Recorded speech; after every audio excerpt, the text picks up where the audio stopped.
Boa noite, Floripa, boa noite, Brasil, boa noite, mundo. Eu estou Eustáquio Patunas e este é o programa Vida Inteligente. Vida Inteligente também, para aquelas pessoas que estão assistindo a gente hoje pela primeira vez, é passado também ao vivo o Vida Inteligente Interativo pela Pax, a TV do Bem, www.pax.tv.br, segunda a sexta, 10h30 da manhã, com assuntos dos mais variados, assuntos que nos ajudam a crescer, discernir, pensar, e a gente troca umas ideias entre irmãos, é um ambiente bem fraterno e a gente ocupa do nosso tempo da melhor forma possível. Então, se você quiser trocar ideias sobre assuntos que interessam para o nosso crescimento como pessoas e crescimento espiritual, se assim você pensa, é www.pax.tv.br, todos os dias de segunda a sexta, das 10h30 da manhã em diante. Temos hora para começar e não temos hora para terminar. Enquanto a conversa estiver boa, nós vamos seguindo. E lembrando também da nossa Rádio Vida Inteligente, www.radiovidainteligente.com, onde está o áudio de todos os programas Vida Inteligente feitos até hoje, desde 27 de julho de 2005 até o presente momento. Não só os Vida Inteligente da televisão, assim como os Vida Inteligente interativo. Está tudo, acaba o programa, meia hora depois já está na Rádio Vida Inteligente. Se você ligar agora, a programação é 24 horas por dia, você ouve programas que já passaram. E se você quiser baixar, tem a relação de todos os programas lá para você baixar, ouvir no seu walk-talk, walkman, sei lá, essas coisas novas aí que eu não conheço a terminologia. Bem, eu não quero perder muito tempo hoje, que o assunto é de extrema importância. Faz tempo que eu quero abordar. Faz tempo que eu quero abordar, porque é importante. Eu queria abordar esse tema por ocasião das festas de Natal, não foi possível, mas tudo tem sua hora certa, né? E parece que o dia veio hoje.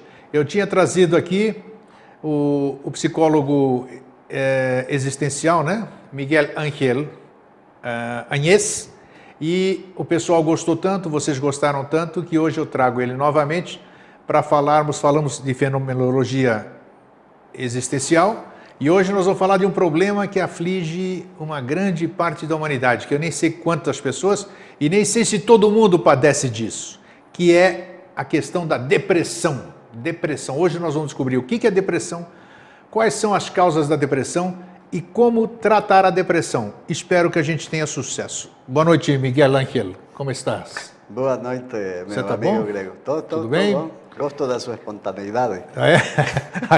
Aqui é o que eu gosto de fazer. Então, quando a gente gosta de fazer, eu tenho certeza que você, quando atende seus pacientes, seus amigos, né? Eu tenho certeza que você deve fazer a mesma coisa que eu, porque eu percebo em você que você tem prazer naquilo que você faz. Me fascina a minha profissão. Então quando a pessoa faz aquilo que gosta e pode fazer aquilo que gosta, fica expresso. Ela não precisa falar para ninguém, né? Fica estampado na aura dela, no corpo, no rosto dela, de que ela está realmente feliz e se agradando com aquilo que faz. Não é isso? Adorei. Gostou, né? Vamos ao trabalho. Vamos lá? Bom, depressão, que bicho é esse? Veja, se você perguntar para um psiquiatra, ele vai dizer que é uma doença. Sim. Certo? E essa é a visão que você encontra no mundo inteiro. É a visão médico-psiquiatra de que a depressão é uma doença. Isso é completamente falso. O que você observa, que chamam depressão, primeiro há que partir do princípio de que o ser humano, no seu dia a dia, enfrenta uma série de problemas. ¿Certo? Certo. Podem ser problemas familiares, problemas laborales, problemas com amigos, problemas de saúde, etc. Ou seja, meu filho fica enfermo, vai me afetar? Me afecta. Perco o emprego? Vai me afectar? Me afecta. Certo? Falta dinheiro em casa? Vai me afectar? Afecta. A minha companheira decide me abandonar? Também me vai afectar. ¿Qué estoy mostrando? Estamos hablando de problemas de relaciones. Sí. Relaciones con nosotros, relaciones con el tiempo, relaciones que dicen respecto a dinámica no cual el ser humano se mueve. Cuando você diz que a depressão é uma doença, você está colocando o problema a nível orgânico, como que fosse um problema físico, químico, cerebral. Claro. Esse é o discurso oficial no mundo inteiro. E é com esse discurso que os organismos internacionais, como a Organização dos Estados Americanos, a Organização das Nações Unidas, a Organização Mundial da Saúde, eles trabalham com esse conceito. certo? Que doença? De que doença, Ok. certo? Que é o que vem por trás desse discurso? Aqui o problema é, por que a gente se deprime? Se você perguntar para a psiquiatria por que as pessoas se deprimem, eles vão a apelar ao discurso pseudocientífico de alterações físico-químicas. E vão a colocar, inclusive, que tem até componentes genéticos, certo? Então, a humanidade fica aí bombardeada por esse tipo de discurso. Tem alguma coisa a ver com genético? Só, já que você falou. De maneira alguma. Tem algum estudo, alguma prova de que uma família depressiva, os seus antecessores? Aqui você tocou em dois aspectos. Em primeiro lugar, não existe nenhuma prova genética Ok. que prove de que a depressão tenha algum componente genético. Não existe nenhum profissional sério da fisiologia, etc. Nada. Nada. Ok. Nenhum. Bom sinal. Certo? Nenhum ha podido dizer hay um gen que provoca isto. Isso é completamente falso. Porém, o discurso que se vende para a pessoa é como quando você a vezes vê na televisão, suponhamos que eu vejo acá no Brasil, um trabalho sobre depressão. Então, vamos a fazer campanhas de prevenção da depressão. Pô, que é o que estão fazendo? Você tem que fazer campanha de prevenção contra HIV, estou de acordo, de prevenção contra o câncer de mama, está perfeito, certo? Tem que ser feito, porque isso tem base científica, e isso é possível de prever.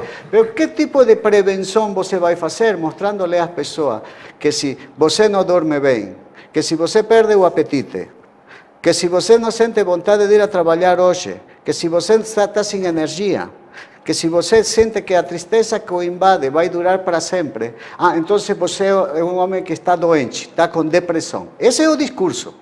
Então, consequentemente, então essa pessoa já se vê desfasada do entorno, afetada por uma suposta doença, e ele vai procurar ajuda onde? No médico. Sim. Aí o médico, o suposto especialista em saúde mental, ele vai fazer uma receita, certo? E aí começa a drogar a pessoa, para que ela enfrente aquela suposta doença. A pergunta é, estabelecer um diagnóstico de depressão é relativamente fácil. Pero quem diz que quando eu estabeleço o diagnóstico, aí a medicação é que vai curar os problemas laborais, afetivos, etc. Eu acho que maquia, né? Na verdade, maquia isso. Eu já vi muitas pessoas ficarem bem tomando remédio, por exemplo. Estou depressiva, tomei os remédios, melhorei. Eu acho que é uma maquiagem, né? É uma maquiagem que tem consequências desastrosas a mediado e longo prazo. Por quê? A pessoa que estava com uma tristeza determinada, como na anterior entrevista que você me fez faz 2 semanas atrás, eu falava para você que nem toda pessoa triste está deprimida, porém toda pessoa deprimida está triste. Sim. É certo? Sim. Muito bem. Se essa tristeza que leva a pessoa a procurar ajuda, certo, é maquiada com medicação, a pessoa já sabe, já tem a depressão maquiada com a adição à droga. Com as contraindicações também? Com todos os efeitos colaterais, porque não é simplesmente entrar a tomar droga, certo? As drogas legais, sim? O antidepressivo, e supor que você vai sair limpamente disso. Porque depois, para limpar, para abandonar isso, custa uma barbaridade. Não é tão sencillo como se vende a ideia às pessoas. Tome tranquilizante que depois você deixa quando você quiser. Não é simplesmente assim. Eu achei interessante o que você falou, e você falou numa palavra que é muito vendido hoje, o tal do antidepressivo. Se não é doença, como é que eles vendem remédio antidepressivo, caramba? Me dá o teu ponto de vista, e você já trabalhou com isso. Aqui tem um problema. A partir de mediados do século passado, a partir de 1950, com o boom da indústria farmacêutica que entra com força para dizer nós temos a resposta para curar as doenças mentais, então se começa a medicalizar a vida. É dizer, começa a se medicalizar todo problema de conduta como sendo problema de ordem cerebral. Isso mascara os problemas realmente que levam as pessoas à depressão. Isso mascara o próprio sistema das contradições que ele genera. Porque vivemos num sistema onde, como lhe direi, onde poucos comem quando querem e muitos quando podem. Isso. Certo? Essa é a realidade. Certíssimo, isso. Certo? onde poucos têm acesso às bens materiais e a maioria não tem. De alguma maneira tem que camuflar isso, tem que ocultar. Porque ante as dificuldades da vida, a pessoa vai racionar. Vai racionar como? Claro, me vou sentir triste, posso chegar a ficar deprimido. Um exemplo concreto.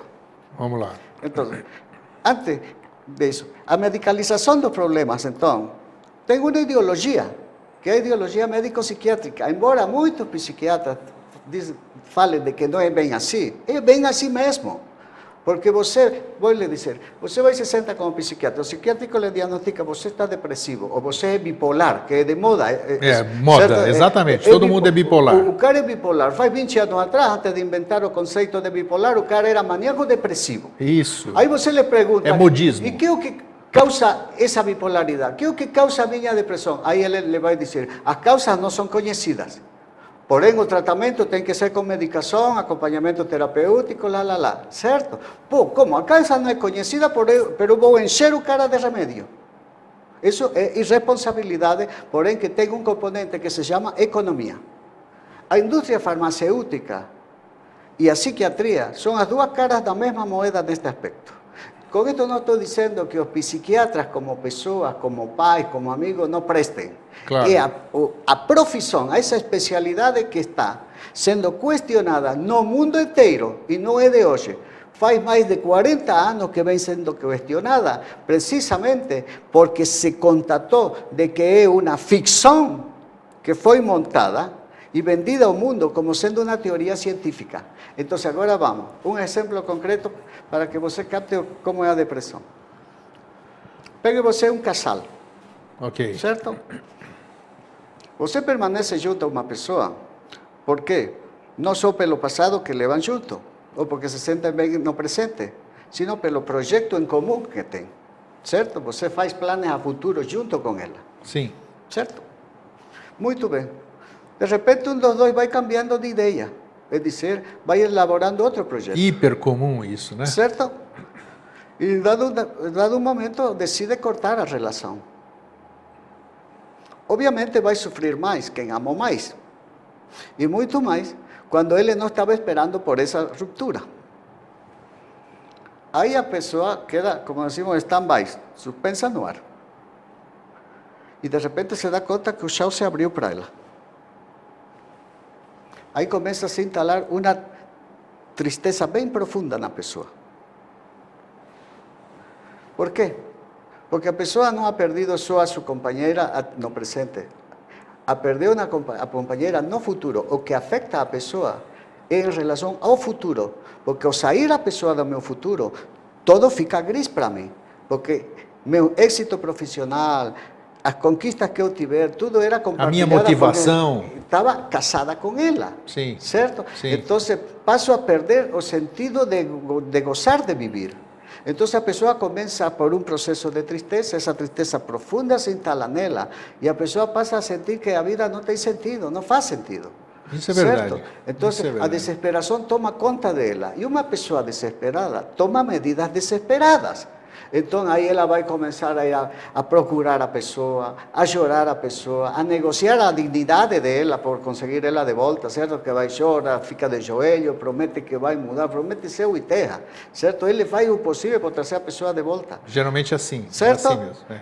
Então, cada vez que ele vai chorar lá, ele fica mais débil. Em vez de trazê-la mais, faz que ela fique mais longe. Claro. Porque essa é a realidade, certo? Por quê? Porque o amor e a admiração caminham juntos. Quando eu deixo de admirar uma pessoa, começo a deixar de amá-la. Essa é a realidade. E você não vai ficar admirado porque alguém vai e chora lá, ou acose você o tempo inteiro, e fala, se você não volta comigo, eu vou me matar. Certo? Que é o que acontece. Muito comum. Muito bem. Então, que é o que temos? Temos que a pessoa entra num quadro depressivo. Então, a pergunta é, como chegou a isso a pessoa? A psiquiatria não chega a isso. A psiquiatria vê o cara que está arrebentado, então vai colocar goela dentro um antidepressivo, certo? Vai lhe dar elevar, o que seja, ou seja, para elevar seu ânimo, ou seja, maquiar para que ele se sinta melhor, certo? Que é o que temos? A pergunta que eu tenho que me fazer como profissional é, muito bem, ele está assim, agora quero ver como chegou. Aí nesse levantamento histórico que faço com ele, é que vou ver que variáveis levaram a esse homem a ser uma pessoa tal, com uma estrutura de personalidade, onde ao perder um amor, que obviamente dói, porém, por que ele cai dessa maneira tão estrepitosa e outros não caem de uma maneira tão estrepitosa? Que é o que eu tenho? Tenho que ver a estrutura de sua personalidade. Então, é aí que eu tenho que fazer um planejamento para trabalhar com ele. Ou seja, do período de observação, passo ao período de intervenção. Sim. Essa intervenção não é médica, essa intervenção é moral. Porque o que eu estou trabalhando com ele são problemas morais. A posição dele como homem, como pai, como profissional, etc. Certo? O que tem que fazer a medicação aí? É, realmente nada. Não é que não seja nada, eu vou lhe dizer. Se a pessoa, claro, uma pessoa com um quadro deprimido, uma fica com insônia, certo? Não conseguem dormir. E outra vai a outro extremo, só querem dormir, certo? Se a pessoa não consegue dormir, claro, um indutor de sonho vai ajudar, vai ajudar. Se você quebrou a perna, você coloca um gesso, certo?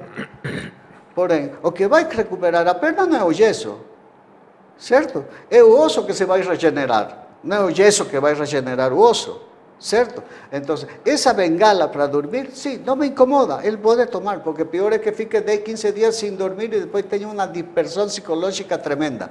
Ou entre num quadro de maior gradação de depressão, aí o cara pode enveredar para o suicídio, ou pode enveredar para ir a matar a mulher, ou pode enveredar para outro tipo de drogas, certo? Se drogar, ou pode enveredar para a loucura mesmo, certo? Então, claro, que é o que eu tenho que fazer? Então, eu vou trabalhar as relações. O problema da psiquiatria é que para ela, o inimigo a abatir é o cérebro. Desde que se fundou a psiquiatria. O adversário é o cérebro. Tudo aqui é. Não é o cérebro. Por isso você vê que todas as intervenções históricas da psiquiatria han sido invasão do cérebro, a danar ao cérebro. Não é aqui o cérebro. O que nós temos que questionar são as relações. Você não vai ver a ninguém que se deprima quando vive bem, quando é feliz. É impossível. Mas como é que nós estamos no século XXI, né? Sim. Isso aí que você está falando tem lógica e é conhecido isso. Por que o modus operandi continua mesmo? Por dinheiro. Por dinheiro? Você acha que acredita que é isso? É uma espécie de máfia internacional. Então tem que ser assim, não convém modificar então? A indústria farmacêutica, principalmente esta do psicotrópico, a qual nós estamos referindo, psicofármaco, ela move muito dinheiro. Muito. Você não vê congresso de psiquiatria que não seja financiado por eles. Exatamente. Pagam passagem, pagam hospedagem, pagam tudo. E quando você se senta, por exemplo, a ver como se formula o DSM-4, o Manual de Diagnóstico e Estadística das Doenças Mentais, que é a Bíblia da Psiquiatria, que é toda uma ficção, certo? Com um componente pseudocientífico médico. Então, aí dizem, tem estadística, os conceitos são médicos. Então, é sério. Não posso culpar a humanidade por isso. Eu tenho que colocar o dedo na llaga dos responsáveis. Neste caso, vamos falar da indústria farmacológica. Que é o que temos? Então, a cada doença que eles inventam, há um remédio ou 10 para cobrir isso. Sem dúvida. Então, há um casamento incestuoso aí, que quem paga o custo desse casamento incestuoso é a humanidade como um todo. Estava lendo, faz um tempo atrás, umas estatísticas. Anualmente, o sea, atualmente, 453 milhões de pessoas tomam antidepressivos. Puxa vida. Tá? 5% da humanidade. Nos Estados Unidos, com diagnóstico de depressão, se estima que tem 320 milhões de pessoas.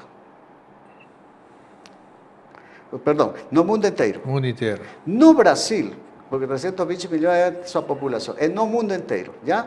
E no Brasil, a estimativa que estava lendo ontem é que tem 17 milhões de brasileiros que sofrem de depressão.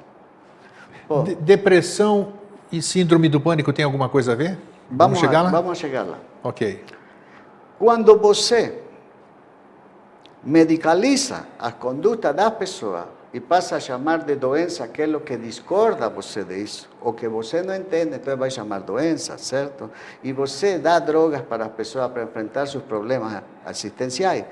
você está cometendo um erro muito grave, certo? Que tem consequências tanto para a indústria, tanto para a estrutura da família, etc. Então, não é uma questão assim que dizer o psicólogo é antipsiquiátrico porque ele tem vontade. Não, não é isso. Aqui o que temos que discutir é como as pessoas vivem, como queremos viver e quais são os espaços nos quais queremos nos mover. E em vez de gerar insegurança nas pessoas, dá-lhe segurança a elas, certo? Porque você pode ter certeza que se você quer fazer uma investigação séria a respeito da depressão no Brasil, melhores respostas lhe vai dar um estudo antropológico e sociológico que um estudo psiquiátrico. Tenha certeza. Porque ele, o antropólogo, o sociólogo, vai lhe dizer, estas são as variáveis sociais, estas são as variáveis familiares, certo? Então, aí você vai ter elementos. Então, aqui não é que vamos a vender a ideia de que a depressão é uma doença e que as pessoas têm que ter pânico porque podem ficar deprimidas, podem ficar doentes e podem levar a suicídio. Não é assim. Você tem que dar instrumentos. Isso, lamentavelmente, é verdade, né? Lamentavelmente essa é a realidade no mundo inteiro. Isso é o que temos. Então, aqui vamos de novo. Quando eu falava sobre uma ruptura amorosa, certo? Sim, trabalho também. Você observa, quando você está confundido, quando você está perdido, qualquer caminho que lhe indicam, você segue. É assim. Você quer uma mão, né? Você está sem rumo. Você diz, tem uma mão. Há duas dependências que são terríveis para o ser humano. A dependência econômica e a dependência afetiva. Se você fica econômica e afetivamente dependente de alguém, você já está no poder do outro. Essa é a realidade, certo? Então, perdeu o comando sobre si próprio. Já perdeu o comando, certo? Por isso é que também os estudos sobre depressão mostram assim, que as mulheres se deprimem mais do que os homens. É certo. Pero não é porque na condição física da mulher o elemento depressivo esteja mais presente do que no homem. Isso é falso. É só observar a vida da mulher.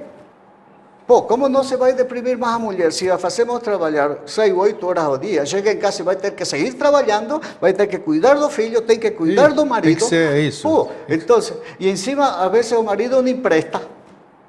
Como não vai afetar mais a mulher? Certo? Pero não é por questões de deficiência físico-química nela, é por questões culturais.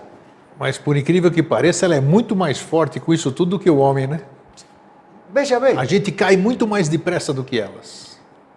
O que você observa é que nas sociedades ou nos grupos matriarcais se dá o inverso.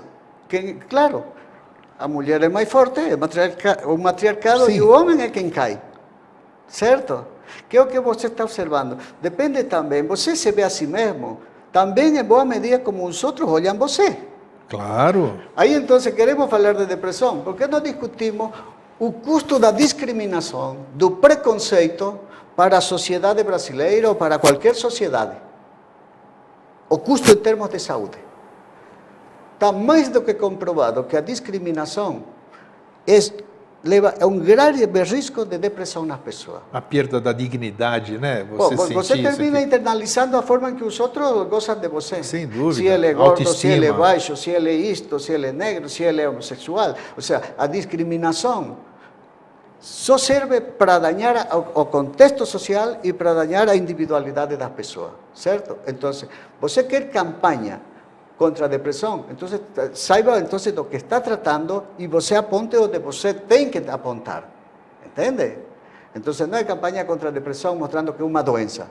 Você tem que mostrar a depressão se instala na pessoa por problemas concretos e a discriminação é uma delas. Essa é interessante essa abordagem. Inclusive ontem o tema do meu programa no Vida Inteligente Interativo pela manhã foi: você está preparado? Aí todo mundo perguntou, para quê? Eu falei, para tudo. E você está dando um exemplo, por exemplo. Aconteceu um rompimento, estou num relacionamento estável, ou estou num emprego estável e tudo isso aqui. De repente, a empresa resolve diminuir o quadro de funcionários. Ou então, o meu companheiro, minha companheira resolve seguir outro caminho. Então, qual é a base que nós estamos? Você está preparado para as coisas que a vida te apresenta, né? Então essa é uma mostra de que Aí você vê que, então, você quer combater a depressão, investa mais em educação, certo? E investa mais em saúde, pero em saúde da que curam os médicos de verdade, não? Quando falam Mas isso médicos... requer muito tempo, né? Requer muito tempo. Pero, Requer começar agora a semeadura para colher, sabe-se lá quando, né? veja bem, isto que eu estou mostrando não é invenção minha, porque... Não, tem lógica tudo que você está falando. Eu estou falando de que tem mais de 40 anos, certo? Sim. Porém, o que você observa, que é uma das contradições que temos, com o surgimento da internet, certo? Como se globaliza a informação. Por um lado, a indústria farmacêutica e a visão médica psiquiatra também vem o momento de poder mostrar ao mundo inteiro de que vivemos num vale de doentes mentais, certo? Como que o mundo é composto por doentes mentais, certo? E eles têm o poder, a mídia, eles podem falar o que quiser, né? Pero em contrapartida, você também observa que esse mesmo veículo de comunicação permite que de diversas partes do mundo venham depoimentos, venham posições claras de profissionais, de pessoas que padecem o problema e poder divulgar toda aquela questão que é motivo de ocultamento por parte da indústria farmacêutica, certo? Então, vivemos num momento de um impasse que eu acho que é positivo e que de aqui a alguns anos para frente, isto que eu estou falando vai deixar de ser novidade, porque al final toda mentira tem seu tempo de cair. Acredito. Ao final se desmonta, ao final a realidade se impõe, porque a verdade é filha do tempo. E aqui o que estamos falando é, cientificamente, o que se observa é que as pessoas se deprimem por problemas de relações, por problemas de relações laborais, familiares, afetivos, etc. É aí que está o problema. Porém, o outro dia eu falava para você, para eu poder entender uma pessoa quando vai ao meu consultório, eu tenho que dar 1 hora para ela. 1 hora do meu tempo, certo? E ele me vai dar uma pincelada da sua situação. Pode ser que nessa única hora eu consiga fazer uma compreensão do que está afetando ele.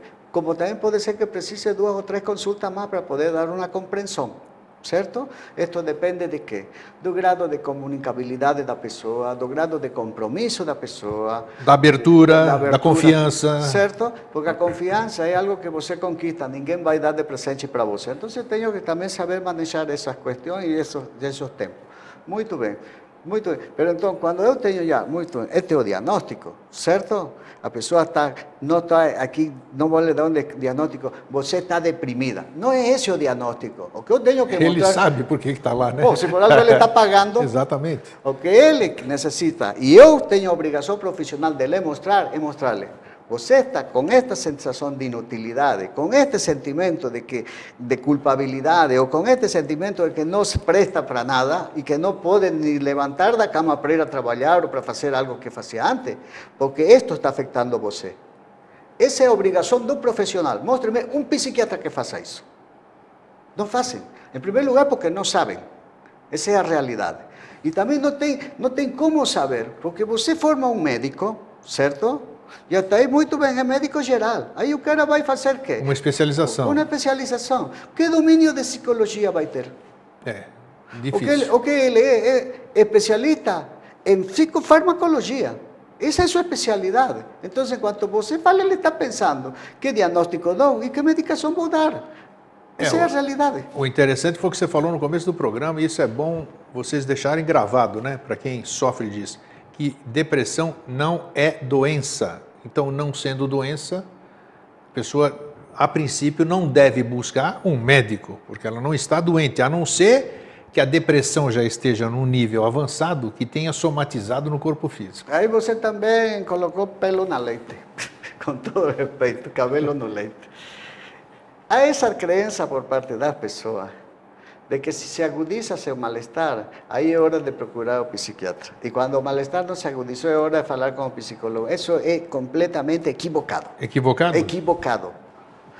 Qual é o passo, então? Qual é o comportamento? Temos duas coisas. Para que isso seja instalado assim no mundo inteiro, é por um lado pela prepotência da psiquiatria e pela incompetência da psicologia. Porque também a psicologia tem que ser seriamente questionada. A psicologia, como o mundo inteiro entende, é a psicologia de Freud. Y eso tiene que ser también desmontado, que puede ser motivo de otra entrevista en otra oportunidad, porque si no, aquí ya nos desviamos, ¿cierto? Pero ¿qué es lo que usted tiene que hacer? Quem diz que o psicólogo não tem formação para entrar na cabeça do esquizofrênico e tirar ele de lá? Não sei porque eu não conheço a faculdade de psicologia. Não, aí é que vem. A questão é assim, qual é a formação do psicólogo? Qual é a especialidade dele? Ele trabalha com que escola psicológica? É outro problema, porque também a psicologia é uma bolsa de gato, tem um monte de escolas. Onde se viu isso? E cada escola... Cada escola interpreta, ele é lacaniano, ele é freudiano, ele é isto. Vamos falar da sua psicologia, então. Nós conhecemos do Freud, como é que é o nome do outro? Freud, o Lacan, tem o outro, qual é o... Lacan é psicoanálise igual. Psicoanálise. Qual é o outro Freud?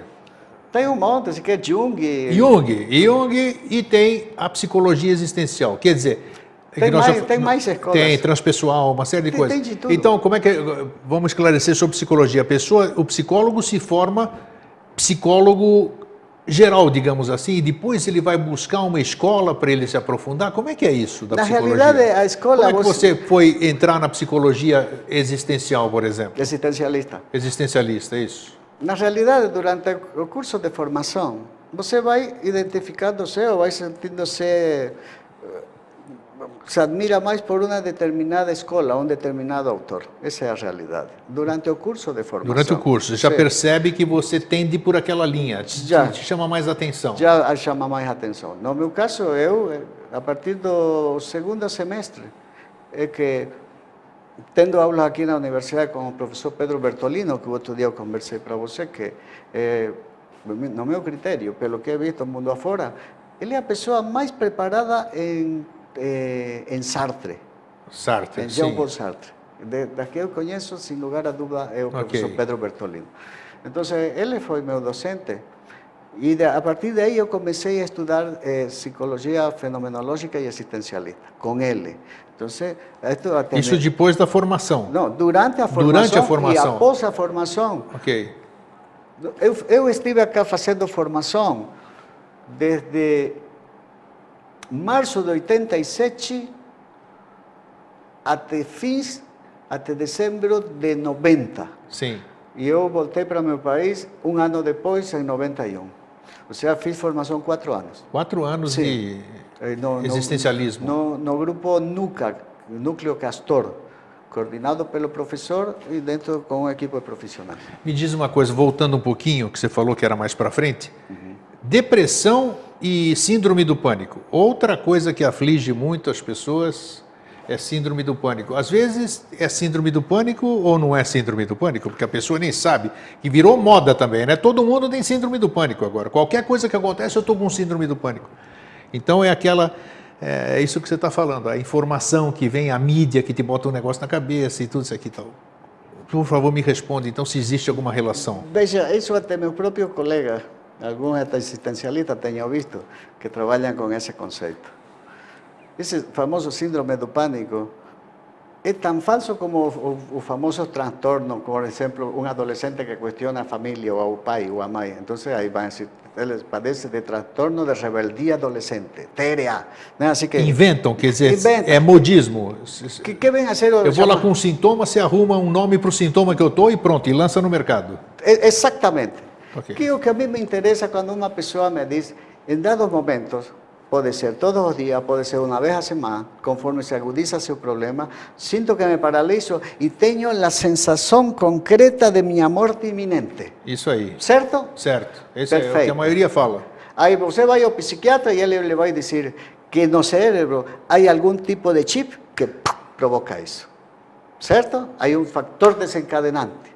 Aí a pessoa acha, muito bem, então eu tenho síndrome de pânico e, consequentemente, há algo que em meu cérebro hace que se cortem as coisas. É interessante, a pessoa assume e se convence de que ela tem realmente, né? Não, é que ela tem. Não estou dizendo que a pessoa não padeça o que está descrevendo. O que está descrevendo, ela o vivencia e é tal qual ela o vivencia. Não, e quando ela vai no lugar, ela sai convencida, mais ainda. O que a mim me interessa, em vez de darle um nome à questão, é ver cómo esta persona llegó a una situación donde ve afectada su personalidad de tal manera, porque como ella teme salir a rua sozinha, como ela teme subir escadas, começa... Claustrofobia. Porque começa ela a se aislar para se proteger, e é compreensível, certo? Pero a mim o que me interessa é como chegou a isso, certo?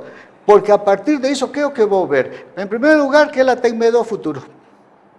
Isso é uma realidade. Essa é uma variável que você encontra nele. Okay. Tem medo ao futuro.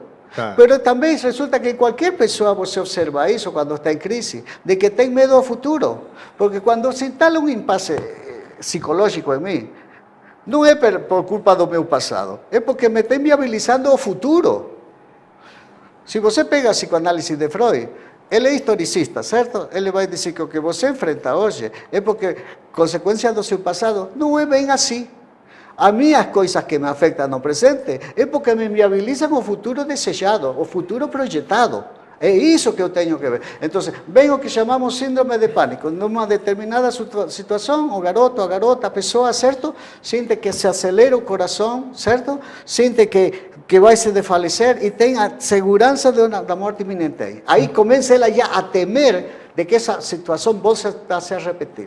Se eu me posiciono frente a esse quadro, antecipando que vai me voltar a acontecer, tenha certeza que acontece. Sem dúvida. Vamos a começar por aí. Sem dúvida. Outra coisa que você observa, em primeiro lugar, não existe no mundo inteiro nenhum relato de alguém que tenha morrido por causa do síndrome do pânico. Eu desconheço. Certo? Sei. Não existe. Correto. Então, o que é o que vou fazer eu com a pessoa? Primeiro vou localizar ela no presente, objetivamente, e lhe vou dar informação. Junto com essa informação, vou começar a trabalhar rasgos de identidade, perfis de sua personalidade, para ver por que essa pessoa chega num momento e que um pensamento mágico toma de tal forma, a emociona de tal maneira que ela fica prisioneira, certo? Porque ela fica... A psicologia existencialista tem técnica para isso. Isso é assim que deve ser trabalhado. Okay. Então, e aí vou trabalhar sua história para ver como ele estrutura essa identidade que, num momento dado de sua vida, vai eclodir nisso. A pessoa pode ter... Então, não tem síndrome do pânico, esse nome que inventaram? Tem alguma coisa a ver com depressão ou não? Não, tem.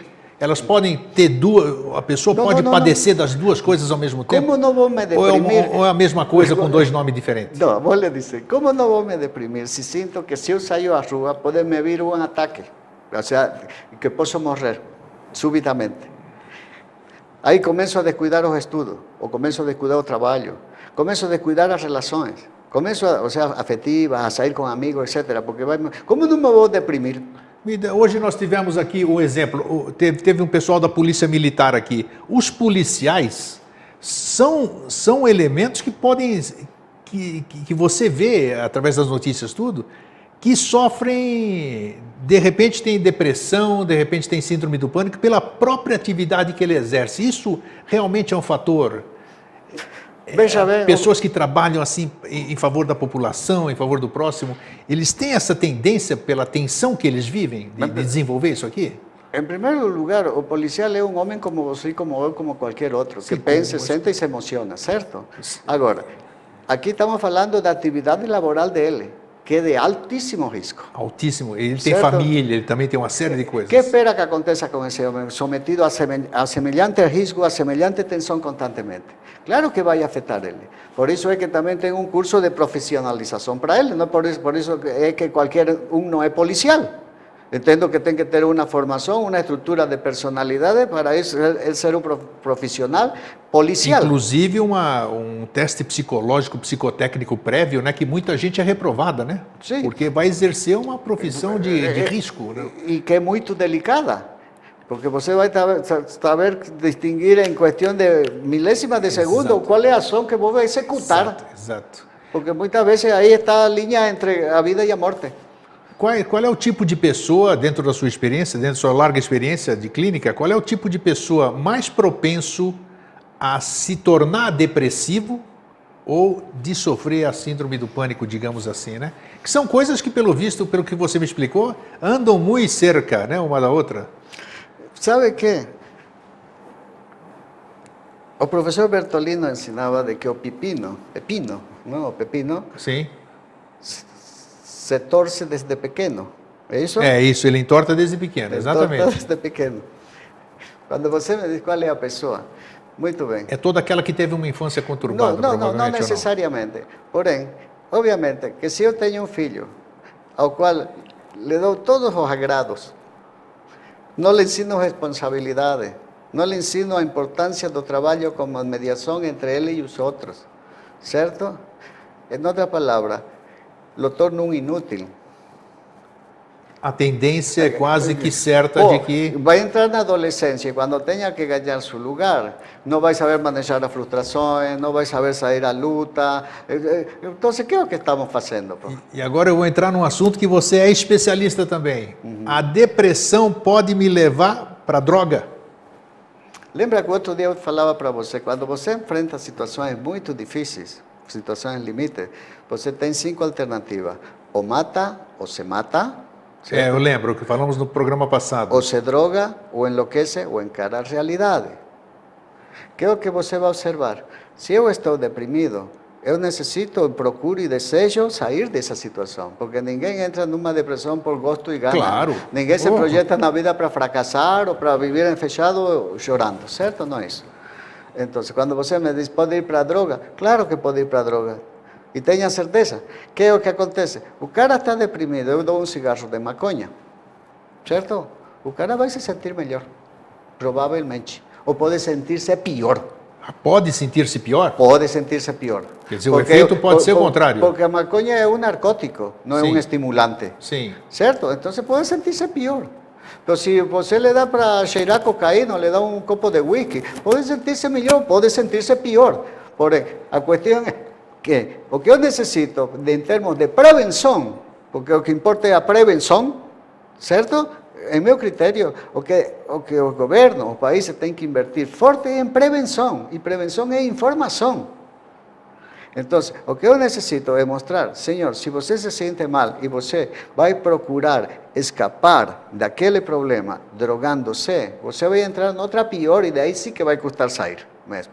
Porque da depressão, quando a pessoa está deprimida, sente de que essa dor nunca vai sair, certo? Dizem que sim.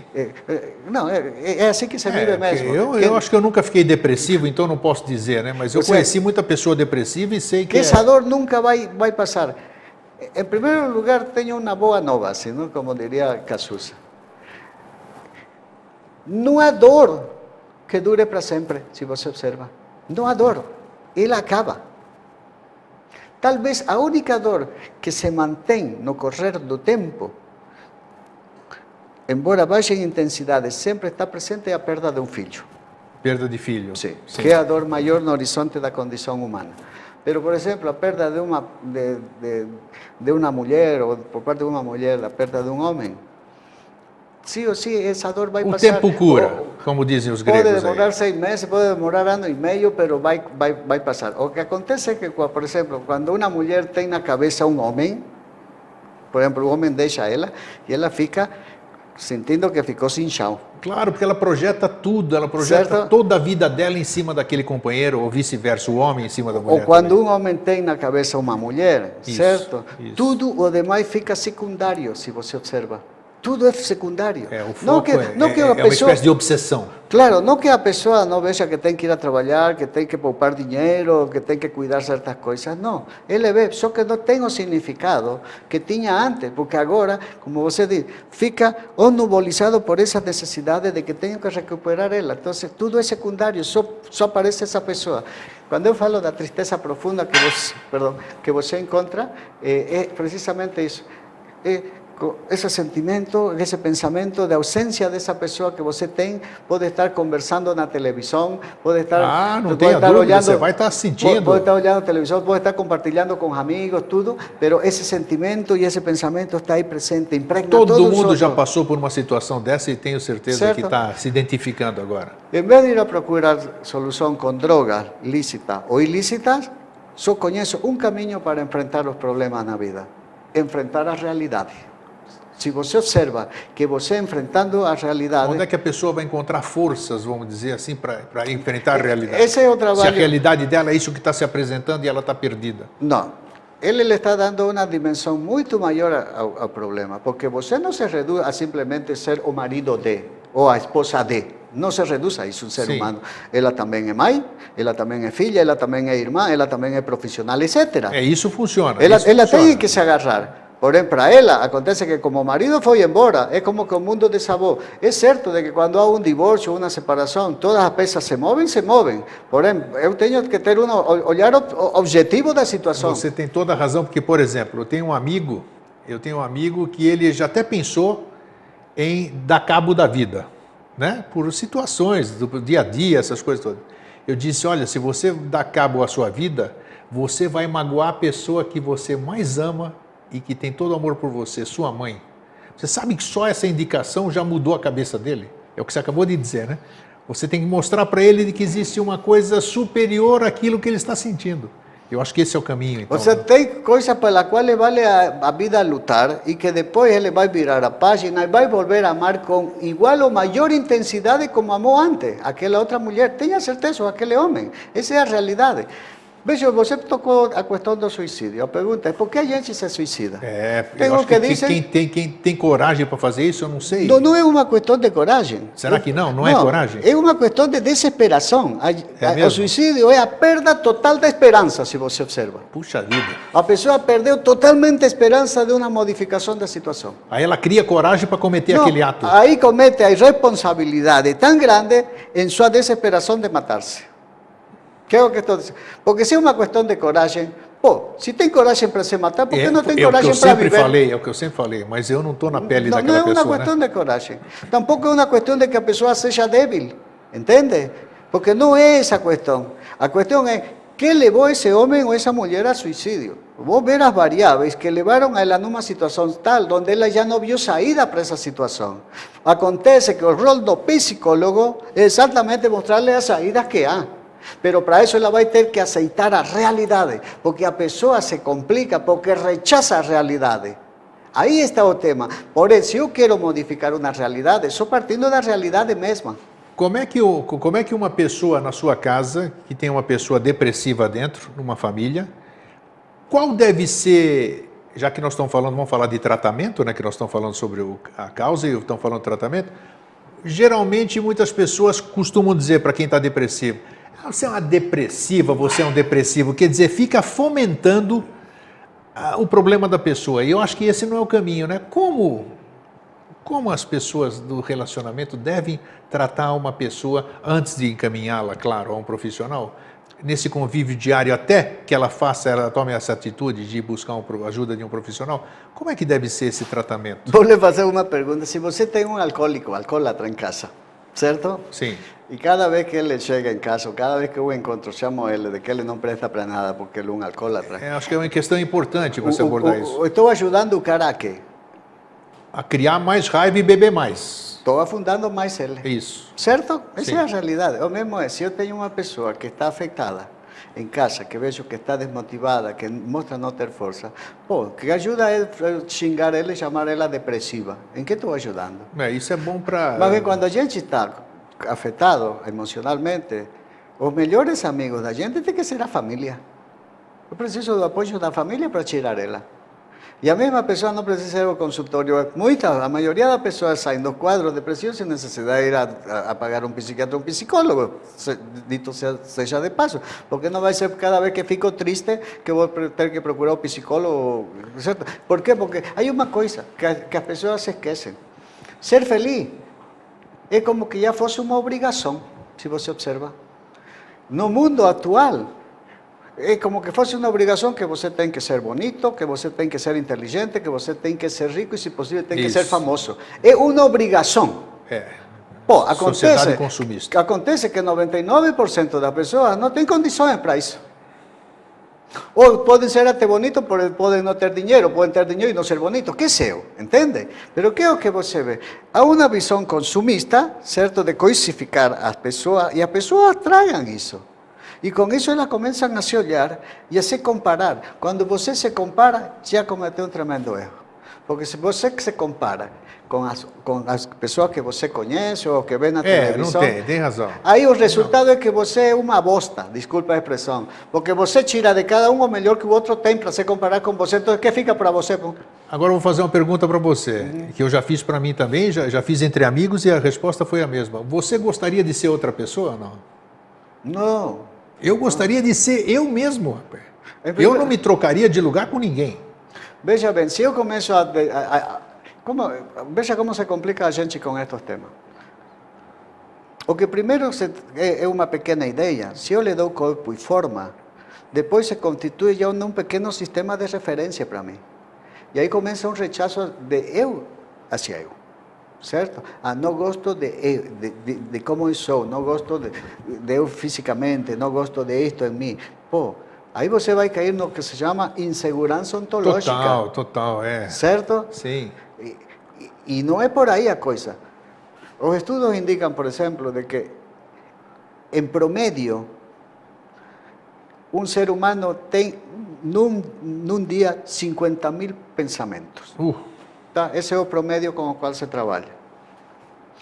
De 50.000 pensamentos, quantos desses 50.000 são pensamentos ruins?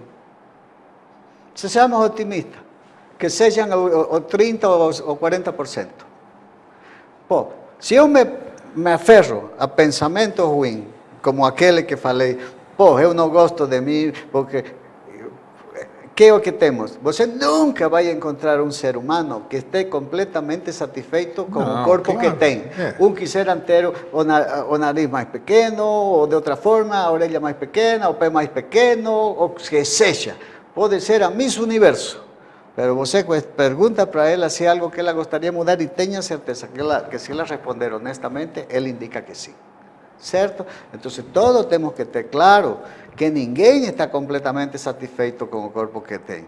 Porém, é esse corpo que ela é. E é com esse que eu tenho que aprender a ser feliz. É com esse que eu vou ter que seduzir. É com esse que eu vou ter que trabalhar. E eu vou ver tanta gente feia, deformada, tudo isso aqui, cheia de sucesso, cheia de felicidade, né?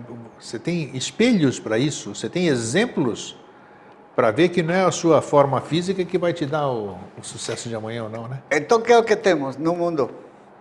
Que temos que ensinar às pessoas de que no dia a dia temos momentos de aborrecimento.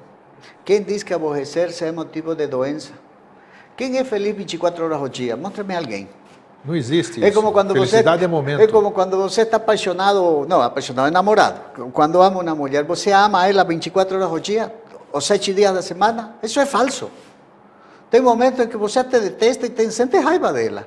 E o anormal seria que você fique tão obsessionado, achando de que ela é uma deusa e você endeuse ela. Isso seria estranho. Mas as relações interpessoais... já começa a deteriorar porque sufoca a vida do próximo, né? No dia a dia temos confirmações e negações. Essa é a realidade, certo? Sim. É como eu pretender agradar a população inteira. Isso é um absurdo. Qualquer estudo estatístico le mostra de que 30% das pessoas, quando conhecem alguém, não gostam de entrada de você. E de aí, porém, ficam 7 que vão a gostar, dependendo se eu quero ser amável. Essa é a realidade. É a realidade. Certo? Exato. Então, o que é o que temos? Tenho que aprender que no dia a dia tenho problemas, tenho desgustos. E que tudo isso é normal. Isso é normal. Tem que dar normalidade a isso. Então, não estamos medicalizando a vida, não estamos diagnosticando doenças nas pessoas e não estamos gerando insegurança. Porque uma vez você introduz a dúvida em uma pessoa, a pessoa começa a se desmontar. Essa é a realidade. É como quando falamos de depressão. No momento em que a pessoa passa a sentir pena de si mesma, aí está pendurada já. É isso que eu ia te perguntar. Qual é o sintoma de pedir socorro? É isso que você leu meu pensamento. Quer dizer, já começou a sentir... Pena de si mesmo. Pena de si mesmo, vai procurar socorro. Aí precisa Você já vai cortar o mal pela raiz, vamos porque dizer aí assim. é complicado, e aí se complicou a figura já, certo? Aqui não é com pena de mim mesmo, eu o que tenho que sentir por mim é respeito, é diferente. E é como também pelas pessoas, porque a pena pelos outros denigra o ser humano. Aqui o que nós temos que ensinar a sociedade é a respeitar o outro, não a sentir pena pelo outro. Porque se eu sinto pena é porque eu olho para ele de cima e ele está lá embaixo. Isso é Isso verdade. é verdade. É verdade, claro Sim. que é. A compaixão só serve para denigrar o homem. Aqui não é o discurso assim de que a compaixão, a pena. Que é isso? Que eu sou um super-homem, eu sou um Deus que... E eu como cidadão aqui, eu vejo que as pessoas têm medo, receio de ir para médico, para psicólogo, para tudo, que alguns têm medo de ficar escravo, vamos dizer. Ele tá escravo de um problema que ele tem. Aí ele acha que indo para um profissional, esse profissional vai escravizá-lo, como você disse, de uma indústria farmacêutica que escraviza os seus profissionais oferecendo uma série de coisas. Tal. Um bom profissional, ele liberta o paciente dele, né? O sentido da terapia é a liberdade do homem. Senão, que terapia é essa onde o cara vai ficar sendo meu paciente anos? Claro, é melhor você dizer, olha, procura o Miguel Ángel porque ele me curou. Isso, quer dizer, né? A questão é um caminho. A questão é, que é o que tenho que fazer? Eu tenho que entregar a liberdade dele, porque sempre a teve ele nas mãos, certo? Pero na alienação no qual se move, então ele sente que escapou isso dele. Então o que eu vou mostrar é que as escolhas que ele fizer vão a fazer dele este ou este outro homem. O que viso eu é que ele tenha autonomia. Essa é a realidade. A autonomia completa dele como homem e ele escolhe com que se compromete, certo? Porém, não me vai dizer que é dar a liberdade de sentar um cara ou uma pessoa e ser seu terapeuta por 8, 10 anos. Não adianta, que né? É isso? Ou que ele seja meu paciente, como você vê na psiquiatria, certo? Que eu conheço faz muita 20, gente 30 anos que o cara toma medicação. E é paciente. E o mais surpreendente é que você atende a pessoa e a pessoa é grata. Ele diz, graças ao doutor, não fui a pior. Pô, pior que viver dopado durante 20, 30 anos? Nossa. Como que é isso? Entende? Você tem toda a razão. Miguel, nós estamos quase em cima da hora, doutor Miguel Ángel. Você está vendo aí agora no caractere da televisão? Tem esse Books aí, o que é? É a sua editora? É a editora, é a casa editorial que publica o meu livro, a editora Books. A editora Books? Sim. Está aqui o nome, você pode acessar e pesquisar. Tem aqui também, agora está aparecendo o caractere do seu consultório, o seu telefone. E quem quiser... Como é que você incentivaria, vamos dizer, que eu disse que tem receio? Eu estou falando como uma pessoa comum aqui. Né? A pessoa tem receio de se abrir para alguém. Como é que você, nesse minuto final aqui, como é que você encoraja alguém que precise de socorro para chegar até você? Eu lhe diria que perda o mau hábito de ser infeliz, assim de simples. Há gente que se acostuma a ser infeliz, certo? Se constitui num hábito para ela. De ser, coitadinha ou coitadinho, essas coisas, em vez de viver, a vida é bela. O outro dia eu falava para você, a vida é bela, mas a vida é bela porque tem desafios. Então, se você não se move em base a desafios, não corre os riscos dentro de uma margem de segurança, certo? E você não se sente bem, vai ao psicólogo que ele vai ajudar para sentir prazer de viver, para construir um projeto pelo qual você sinta que vale a pena viver e lutar. Não tem conflito. É isso aí, eu acho que foi... O recado foi bem dado. Miguel Ángel, prazer tê-lo aqui mais uma vez. Vamos voltar a outros assuntos, né? Deixa passar um tempo, nós vamos procurar, porque eu acho que tudo que é bom para fazer as pessoas felizes, nós temos que mostrar, né? Sem de lugar a uma dúvida. forma aberta assim. É um compromisso coletivo, não? Não tenha dúvida. Sim. E nós estamos aqui para servir. Essa que é a razão da nossa vida. Então, obrigado pela sua presença. E para você que fica aqui, um fraterno abraço e um feliz sempre.